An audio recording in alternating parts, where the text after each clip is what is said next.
siang Pak Eko. Assalamualaikum warahmatullahi wabarakatuh. Waalaikumsalam warahmatullahi wabarakatuh. Maaf mengganggu waktunya di siang hari ini, Bu. Ini terkait dengan tugas dari guru penggerak. Saya sebagai calon guru penggerak angkatan 7 itu ada tugas untuk wawancara dengan kepala sekolah di mana tempat saya mengajar, yaitu Ibu Suryatun. Ini ya kira-kira sebelumnya saya tanya dulu, mungkin Ibu sudah berapa tahun ini menjadi kepala sekolah? kurang lebih sejak tahun 2016 ya, berarti sekarang tahun 23.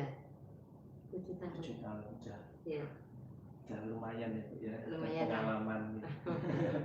Selain jadi kepala sekolah ada tugas lain? Banyak ya. K3S, kemudian pengurus PGRI, juga pengurus Muaran kalau dalam pendidikan gitu, kemudian dalam organisasi ekonomi juga ada di perkoperasian. Berarti sangat sibuk dan saya kira pengalamannya sangat berharga dan banyak, Bu. Mungkin bisa berbagi dengan saya. Ada sedikit pertanyaan, Bu, mungkin. Insya Allah ya. Ya, mudah-mudahan bisa menjawab. Nah, selama ini tentunya ada kasus-kasus yang terjadi di sekitar kerja Ibu Suryatun atau di sekolah ini. Itu bagaimana Ibu Suryatun bisa mengidentifikasi kasus-kasus tersebut? Nah, kalau kasus-kasus sih kadang-kala sering ya, apalagi tapi kebanyakan kasus yang di sekolah itu berhubungan dengan siswa. Iya, siswa dan guru itu jarang. Kalau guru, karena guru kan masalahnya sudah sekolah tinggi sesuai dengan jurusannya, intinya sudah profesional lah dalam melaksanakan tugas. Tapi untuk mengidentifikasi suatu masalah itu memang butuh proses gitu. Jadi tidak serta merta kita menentukan masalah ini gitu, atau si A langsung menjudgment, itu tidak. Tetapi pertama mengenali masalah itu, masalah apa, kaitannya dengan apa gitu. Jadi kemudian menentukan siapa yang terlibat dalam masalah tersebut. Yang ketiga, mengumpulkan fakta-fakta yang relevan, benar apa tidak masalah itu ada gitu, kaitannya apa gitu, kemudian urgent enggak untuk segera diselesaikan, seperti itu. Tapi kalau misalnya kasus-kasus yang memang harus segera diselesaikan, ya harus, apalagi hubungannya dengan etika, kita berhadapan dengan anak-anak itu. Kalau yang semarak saat ini misalnya viral kasus seksualitas pada si anak, nah itu harus segera, apalagi hubungannya dengan peraturan, itu jelas tegas gitu, harus diberi sanksi seperti itu. Kemudian ada juga dari pengalaman kita, kependidikan kita dalam suatu kepemimpinan itu ada namanya prinsip resolusi. Artinya jadi sebelum kita menentukan solusi itu ada beberapa hal. Jadi prinsipnya yaitu berbasis hasil akhir, kemudian berbasis peraturan, dan berbasis rasa peduli. Itu harus kita terapkan. Kemudian yang terakhir tidak kalah pentingnya itu investigasi pada yang bersangkutan. Iya, harus. Karena tanpa kita tanya duduk permasalahannya apa, langsung mengambil suatu keputusan, nggak benar. Itu Pak. Berarti untuk mengidentifikasi kasus-kasus dilema etika atau rujukan moral itu diantaranya menggunakan fakta-fakta yang ada, tidak serta-merta. Iya, jadi mengenali dulu fakta itu. Menginvestigasi yang bersangkutan dulu ya, berdasarkan prinsip-prinsip, ketiga prinsip tadi. Kemudian selama ini bagaimana Ibu menjalankan pengambilan keputusan di sekolah, terutama untuk kasus-kasus di mana ada kepentingan kepentingan yang sama-sama benar atau sama-sama mengandung nilai-nilai kebajikan. Itu agak berat ya. Yeah. Menentukan apa ya, suatu keputusan di mana sama-sama benarnya, sama-sama beratnya gitu ya. Jadi kita tidak serta-merta mengambil suatu keputusan.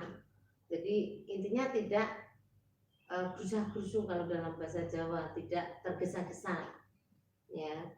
Jadi harus menggunakan berbagai pertimbangan ya, yang intinya menganalisa dulu ya. Jadi dianalisa dampaknya dan manfaatnya untuk kebersamaan, karena kan kita intinya untuk kebaikan bersama gitu. Jadi melakukan analisa resiko ya, menimbang keuntungan kerugiannya, mengacu pada peraturan yang berlaku itu jelas ya, kemudian berbicara pada yang bersangkutan, kembali lagi tetap mengklarifikasi itu, tidak langsung menjudgment gitu, enggak gitu Pak. Oke, berarti untuk menjalankan keputusan yang sama-sama benar, nilai kebajikannya sama-sama bagusnya itu menggunakan analisis resiko, kemudian mempertimbangkan untung ruginya, kemudian tetap berpijak pada peraturan yang berlaku dan pastinya mengklarifikasi yang bersangkutan. Iya, betul sekali. Kemudian untuk langkah-langkahnya seperti apa, Bu? Untuk langkah-langkah kita kadang simpel aja ya, enggak terlalu jelimet. Yaitu pertama tadi jelas mengidentifikasi etika permasalahan. Jadi permasalahan apa, tentang apa, etika, moral yang bagaimana gitu ya. Kemudian membuat daftar semua fakta. Jadi fakta-fakta itu kita mengumpulkan dari berbagai sumber, kita kumpulkan jadi satu gitu. Kemudian mengidentifikasi kepentingan seseorang yang nantinya akan kena pengaruh tersebut ya, baik buruknya nanti yang gitu. Karena pastinya suatu keputusan itu kadang-kala ada yang harus dikorbankan, tapi demi kepentingan bersama harus, walaupun sebenarnya satunya itu tadi sama benarnya gitu. Kemudian menentukan strategi, jadi daftar tindakan ibaratnya seperti itu, tindakan pertama apa, kedua apa gitu. Kemudian dari daftar strategi tadi, pertimbangan strategi, kita pilih opsi yang terbaik dari sekian, mungkin 1 sampai 10 lah ya. Opsi yang terbaik itu apa untuk mengambil keputusan tersebut. Dan dari opsi yang terbaik itu kita harus tahu alasannya apa. Mengapa saya mengambil opsi itu? Alasannya kenapa? Gitu. Oh, karena si A gini. Mempertimbangkan moralnya, terus dampaknya si anak misalnya terjadi pada si anak, ininya nantinya bagaimana? Gitu. Itu pasti harus gitu ya. Kemudian juga dalam mengambil keputusan itu kita harus mencegah masalah untuk tidak terjadi lagi masalah yang sama gitu. Itu Pak. Jadi untuk langkah-langkahnya itu ada banyak nih, saya melihat identifikasi dulu, terus membuat daftar fakta, identifikasi apa namanya, strategi, kemudian untuk kaitannya diambil apa itu pemangku kepentingannya yang nantinya kena dampak itu harus dipertimbangkan. Terus memilih opsi yang terbaik dari strategi itu. Kan di antara strategi pasti ada yang paling baik, ada yang paling efektif kan gitu ya. Nah, dari yang sudah disampaikan ini saya ingin mengupas lagi Bu, dari tadi hal apa saja yang paling efektif menurut Ibu Sriharto dalam pengambilan keputusan pada kasus-kasus yang dilema etika atau sama-sama benarnya? Yang jelas melakukan keputusan demi kebaikan bersama. Iya, Kemudian juga melakukan keputusan dengan menjunjung nilai tinggi, utamanya ada yang ada dalam peraturan yang berlaku. Itu misalnya kalau di sini kita dulu ya kita junjung kode etik dulu, ya itu harus gitu. Kemudian melakukan apa yang kita harapkan orang lain itu melakukan yang ada pada diri kita. Itu yang kadang kala agak berat, ya karena kan merubah itu tidak mudah, apalagi sesuatu yang sudah terbiasa atau sudah membudaya, itu susah untuk merubah menjadi hal yang baru. Gitu. Oke, berarti yang paling efektif itu mempertimbangkan untuk kepentingan bersama, kebaikan bersama, kemudian bijak juga pada nilai-nilai pada peraturan yang berlaku, juga tadi menerapkan yang ke diri kita itu yang kita harapkan. Orang lain itu bisa seperti apa yang kita harapkan tersebut. Ya, merubah pada seseorang itu kan susah. Jadi pada hasil akhir itu yang susah. Gitu. Terima kasih Bu. Terus hal apa saja yang selama ini merupakan tantangan dalam pengambilan keputusan yang kelima itu? Tantangannya sih sebenarnya banyak, tapi yang paling susah aja ya itu mengubah mindset. Iya, mengubah mindset untuk dapat melaksanakan keputusan yang kita buat. Karena apa ya tadi bahwa kebiasaan yang sudah membudaya itu susah sekali, tidak mudah untuk menerima perubahan yang ada. Butuh waktu, jadi butuh proses waktu untuk merubah tersebut.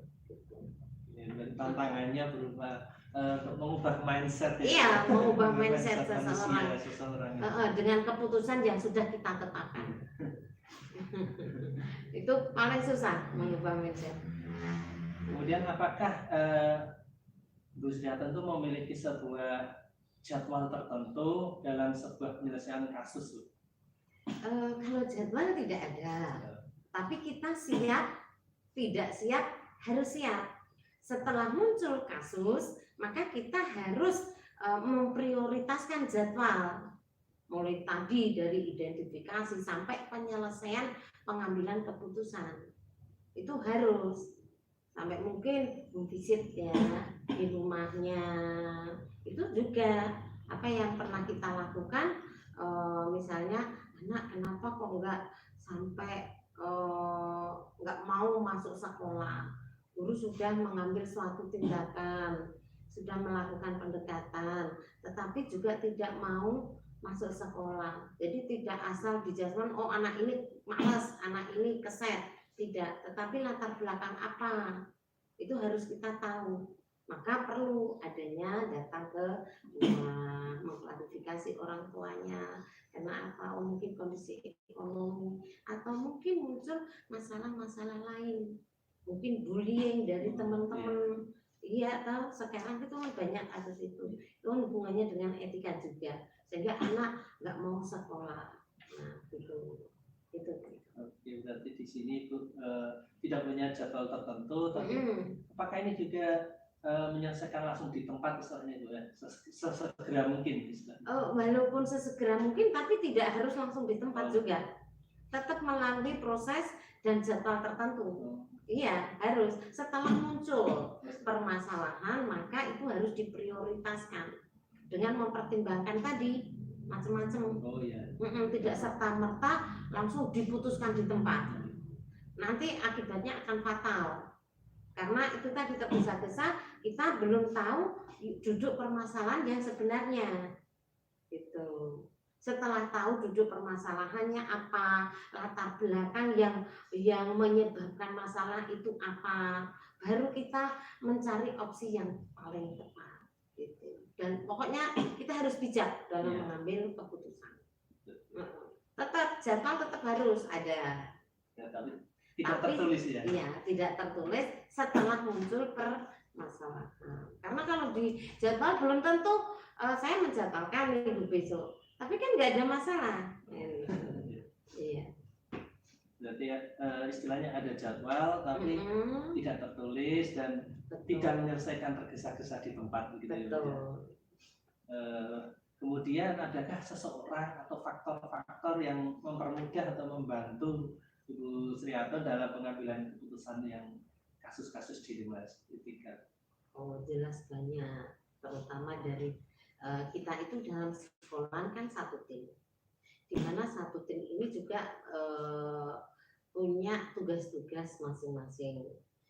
Dan yang paling mempermudah kita itu apa? Semua guru itu pendidikannya juga sudah S1 kependidikan, di mana dalam proses pendidikan itu sudah diajarkan tentang cara penyelesaian suatu masalah, penanganan suatu masalah, apalagi di SD itu BP bimbingan konseling pun dirangkap oleh guru. Jadi jelas faktor-faktor itu yang pertama pendidikan guru jelas sudah profesional, kemudian kepemahaman guru ini mempermudah juga akan kasus ya, kemudian kesadaran guru-guru akan mentaati peraturan yang ada itu juga mempermudah. Oke, berarti yang membantu itu diantara dari tim di SD terutama guru-guru. Betul. Ya. Terutama mungkin guru yang bersangkutan dengan kasus-kasus yang betul. Iya. Kalau di kelas 5 ya berarti guru kelas 5. Kalau di kelas 6 ya berarti guru kelas 6. Kasusnya seperti itu. Oke, dari semua yang telah disampaikan tadi panjang lebar dan sangat bermakna tadi, pembelajaran apa yang bisa dipetik dari pengalaman Ibu Sriarto dalam pengambilan keputusan di Dimas Etika? Mengambil suatu keputusan itu tidak mudah. Tetapi tidak mengambil suatu keputusan akan semakin buruk akibatnya. Maka keputusan-keputusan yang tepat dan bijak akan sangat berpengaruh dalam perubahan pendidikan yang lebih baik menurut saya itu. Pembelajaran yang diambil itu karena pengambilan keputusan itu sangat berat, akan sangat buruk akibatnya jika tidak mengambil suatu keputusan. Jadi harus mau tidak mau harus mengambil suatu keputusan, tetapi keputusan yang bijak itu tadi sehingga membawa perubahan yang lebih baik, lebih maju untuk kependidikan di sekolah kita. Luar biasa sekali, terima kasih banyak Bu Sriarto. Semoga ini juga dapat membawa perubahan yang baik buat diri saya dan juga buat institusi sekolah yang dipimpin oleh Bu Sriarto. Amin, amin, amin. Semoga semakin sukses. Mohon maaf jika saya mengganggu waktu. Terima kasih Bu. Selamat siang. Sama-sama. Semoga lebih baik. Waalaikumsalam warahmatullahi wabarakatuh.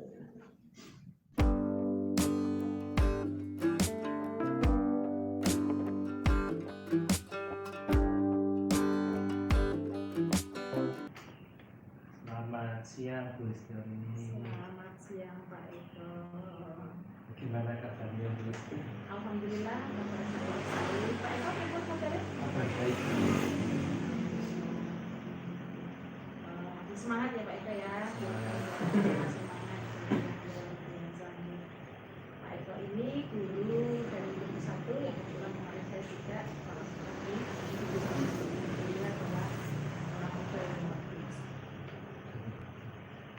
Begini Bu Sriarto, maksud kedatangan saya ke sini sedikit merepotkan, ingin wawancara terkait pengambilan keputusan terhadap kasus-kasus yang benar lawan benar atau dilema etika ataupun rujukan moral seperti itu. Saya sedikit ingin menggali pertanyaan itu, mungkin bisa diceritakan bagaimana perjalanan Ibu Sriarto ini dalam kepemimpinan menjadi kepala sekolah. Terima kasih Pak Eko peramukannya, kita saling belajar ya.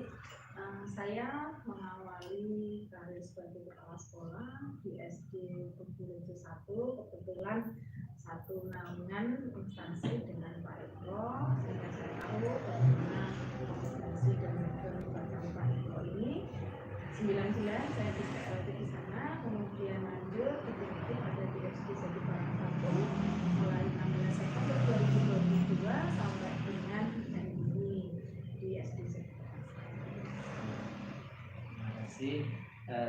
Selanjutnya ingin saya ada pertanyaan selama ini bagaimana Bu Lisda ini dapat mengidentifikasi kasus-kasus bahkan nilai etika ataupun rujukan moral. Terima kasih Pak Eko untuk pertanyaannya.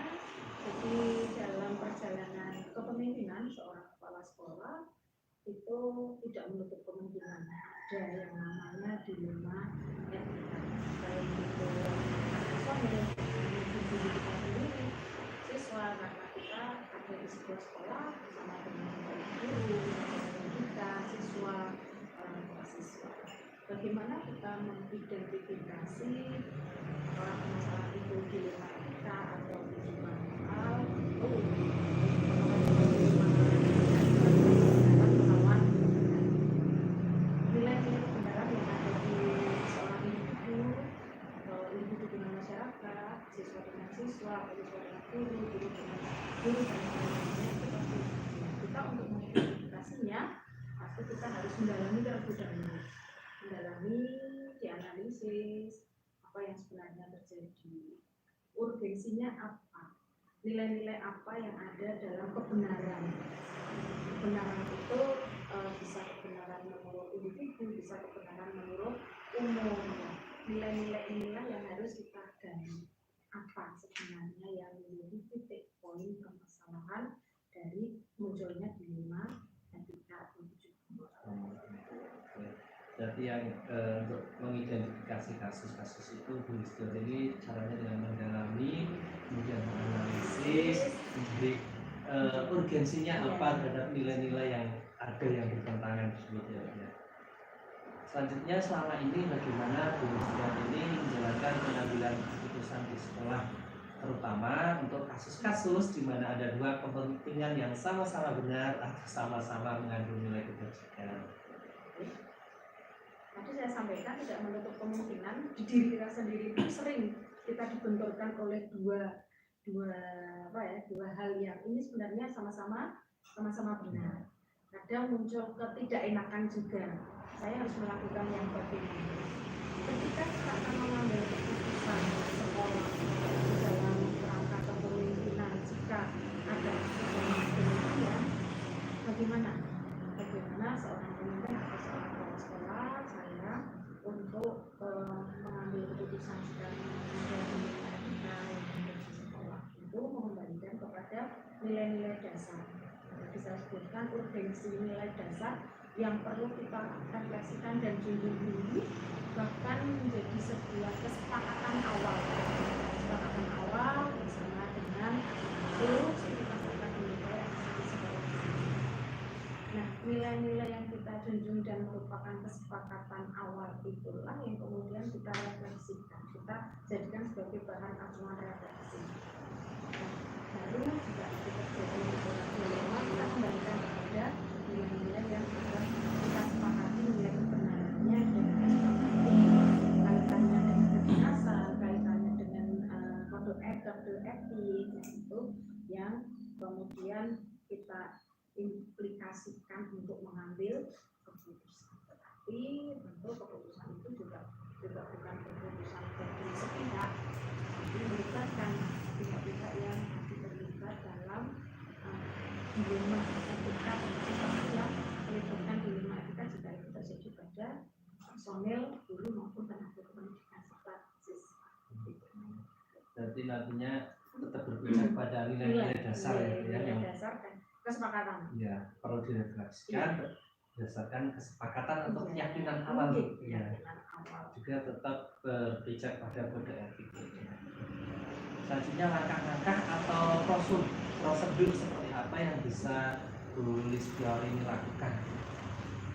Langkah yang atau prosedur yang yang saya lakukan jika di sekolah ini atau selama kepemimpinan itu ada kasus dilema etika adalah yang pertama kita kenali dulu nilai-nilai yang saling bertentangan dalam satu situasi itu apa.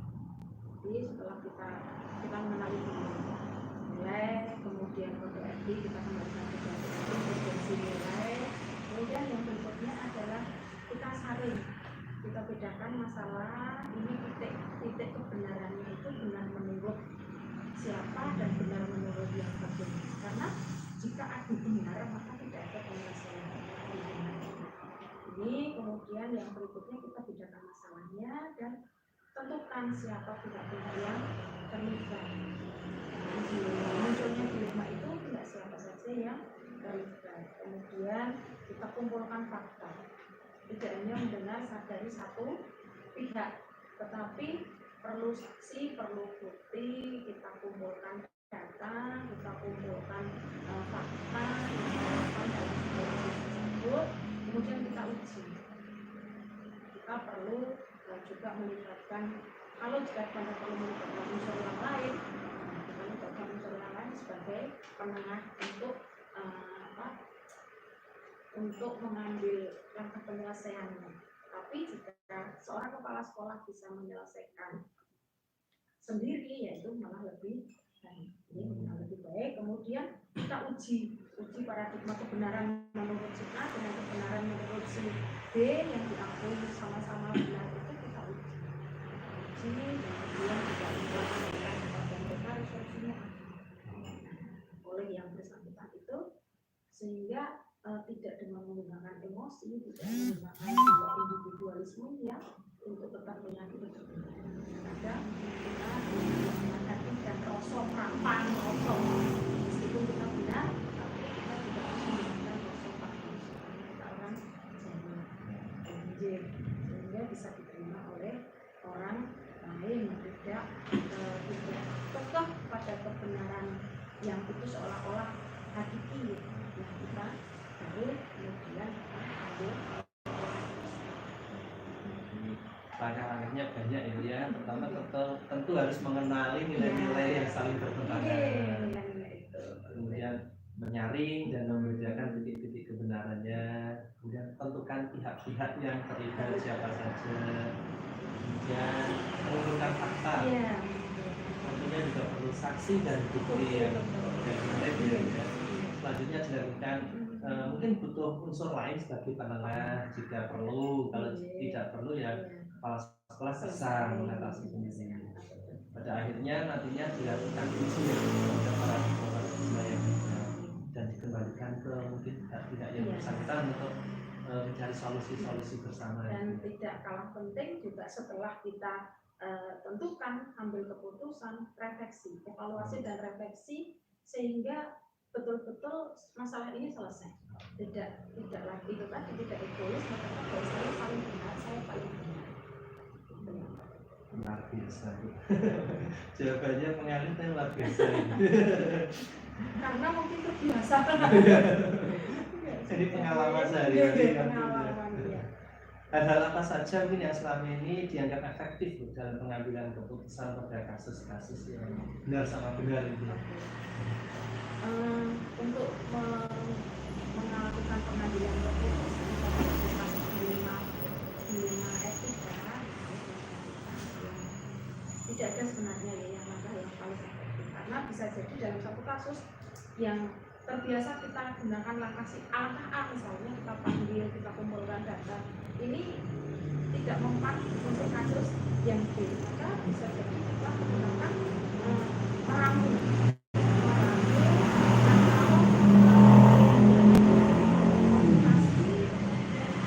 tindakan, kita beri tindakan tegas, kita beri tindakan tegas, peringatan dan sebagainya, ya dikembalikan lagi kepada keputusan yang bertanggung jawab, dengan yang terpenting adalah membangun kesadaran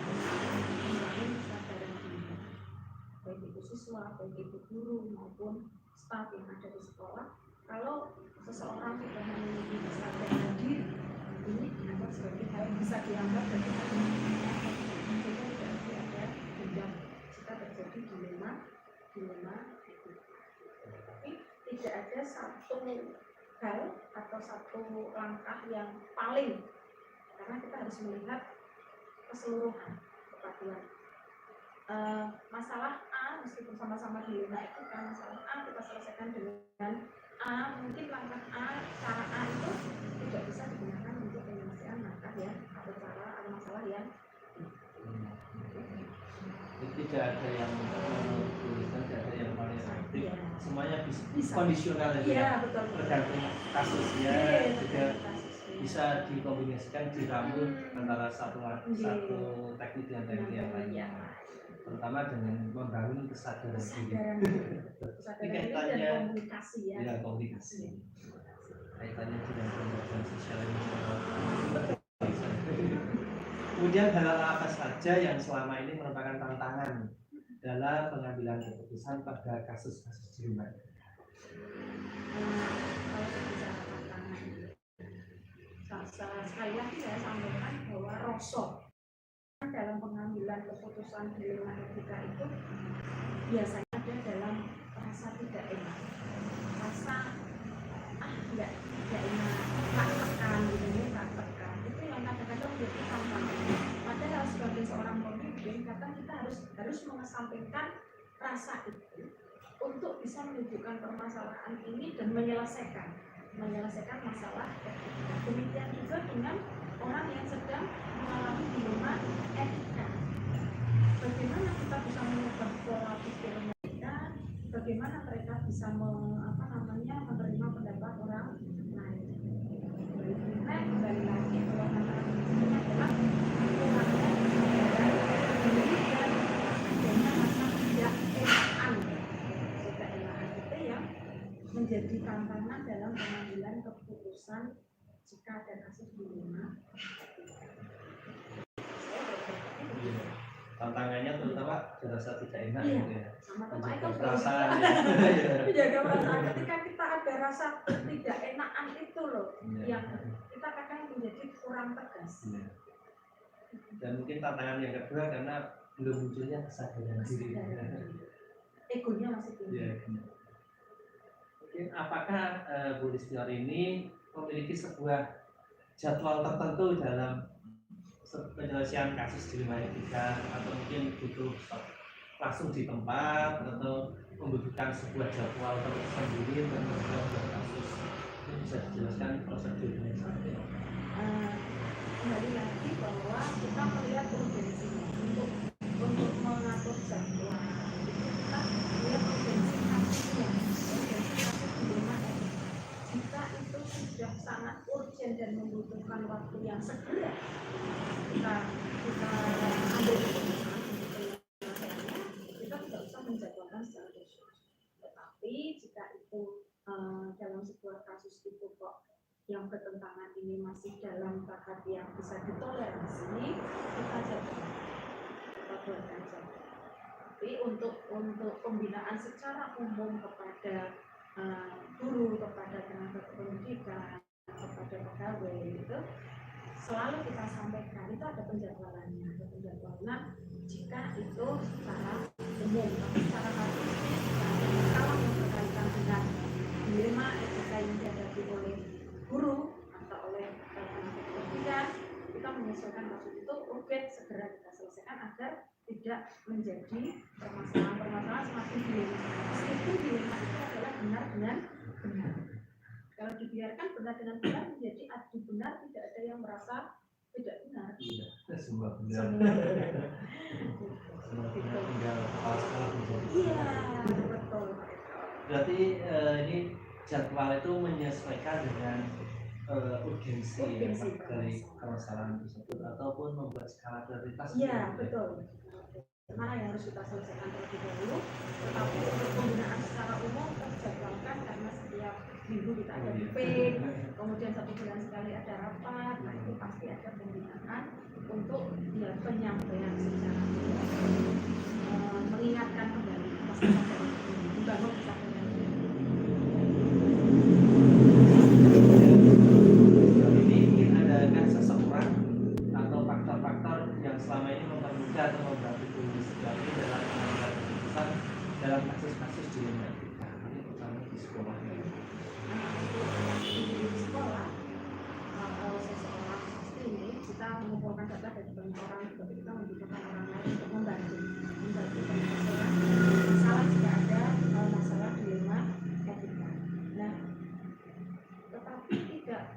tidak satu orang itu bisa cari teman-teman yang senior gitu atau kepala sekolah yang lebih dulu pengalaman yang lebih banyak bagaimana menghadapi atau menyelesaikan masalah yang seperti ini, dan faktor-faktor lain juga faktor yang bisa kita jadikan bantuan untuk menyelesaikan masalah dilema, yaitu komunikasi dengan atasan kita dan dengan penanggung jawab dan dengan pengawas dengan prosapten, itu kan membantu jika kita tidak bisa menyelesaikan sendiri. Jadi faktor-faktornya itu intinya komunikasi yang berjalan lancar dan dua arah ya Bu ya. Betul, bukan komunikasi yang searah komunikasi terhadap mungkin rekan yang sudah senior atau kepala sekolah sebelumnya ataupun dengan atasan pengawas ataupun persatuan begitu ya.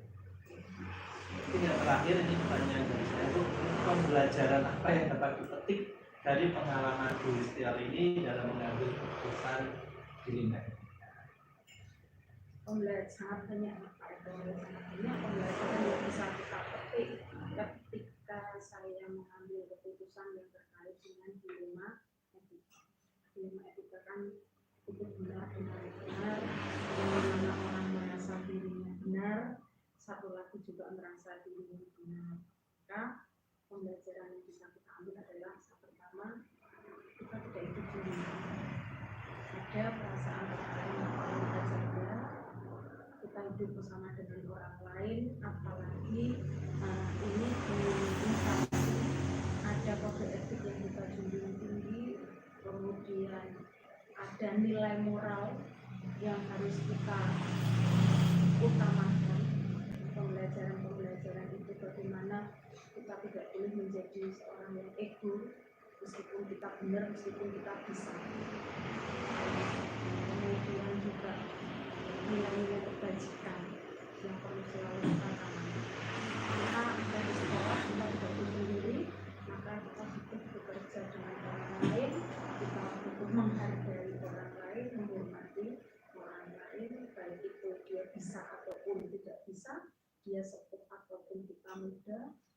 Ini pembelajaran itu kita dimanapun jika kita menghargai, menghormati orang lain, insya Allah kebenaran yang kita hubungi, saya benar, yang itu akan menjadi dilema etika ketika berbentur dengan yang benar juga bisa kita redam dan kita tidak menjadi sosok yang ego. Itu pembelajaran yang bisa saya ambil.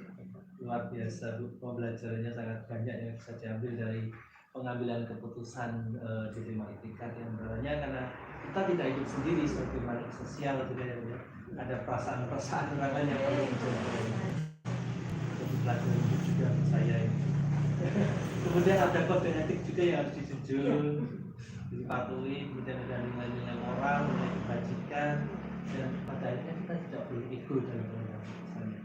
Tetap berpijak pada yang tadi diungkapkan terhadap tadi urgensinya, nilai-nilai yang dalam karena baik atau benar menurut kita belum tentu baik benar menurut umum. Nah ini pun kita sebagai pendidik Pak Eko kita tanyakan, karena sekarang sudah tumbuh anak-anak yang memiliki karakter individualismenya tinggi. Benar menurut saya, ya udah benar, udah. Nah ini kan bahaya. Karena kepintaran dan yang benar itu jika tidak didampingi maka menjadi berbahaya. Hacker hebat itu juga orang pintar dan bodoh. Nah ini yang perlu menjawab tidak salah orang. Ayo kita bareng, tunggu bareng, rosopan-rosonnya dibedek. Bisa, tapi jangan merasa bisa. Luar biasa sekali perbincangan kita pada siang hari ini bersama Bu Listio ini sudah berbagi pengalaman yang hebat dan membagikan satu pengalaman hidup yang luar biasa kepada saya. Terima kasih, semoga selalu memberikan manfaat kepada orang-orang di sekitar. Amin. Terima kasih Pak Eko. Saya juga mohon maaf apa yang saya sampaikan ini karena berdasar pengalaman, juga berdasar apa-apa yang mungkin ada yang kurang pas, bukan menggurui tetapi ya sharing Mas Eko, karena lebih dulu hidup dan ya, kalau gitu saya juga mohon maaf, terima kasih atas kunjungannya. Semoga Pak Eko juga bisa jadi guru penggerak yang luar biasa dan sukses. Terima kasih Bu Jalini. Selamat siang. Assalamualaikum warahmatullahi wabarakatuh. Waalaikumsalam warahmatullahi wabarakatuh. Sukses Pak Eko.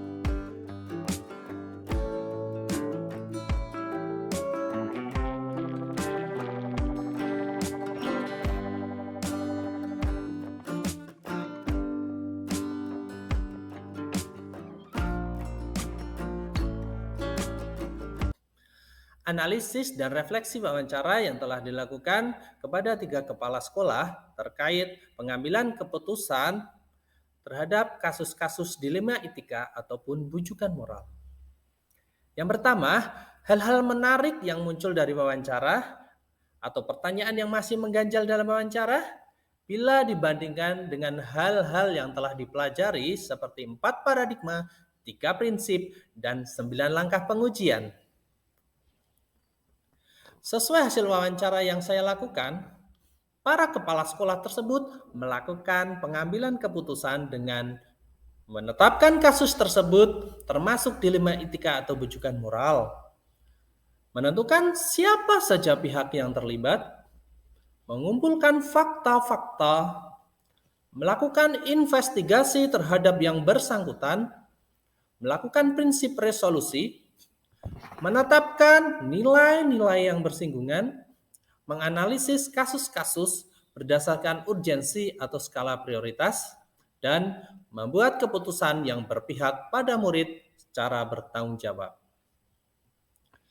Hal-hal yang telah dilakukan oleh masing-masing kepala sekolah tersebut, menurut saya, kepala sekolah yang telah saya wawancarai sebetulnya sudah melakukan prinsip-prinsip pengambilan keputusan yang bertanggung jawab, seperti pada modul 3.1, antara lain memperhatikan 4 paradigma dilema etika, 3 prinsip, dan 9 langkah pengujian, meskipun beberapa masih diungkapkan secara implisit.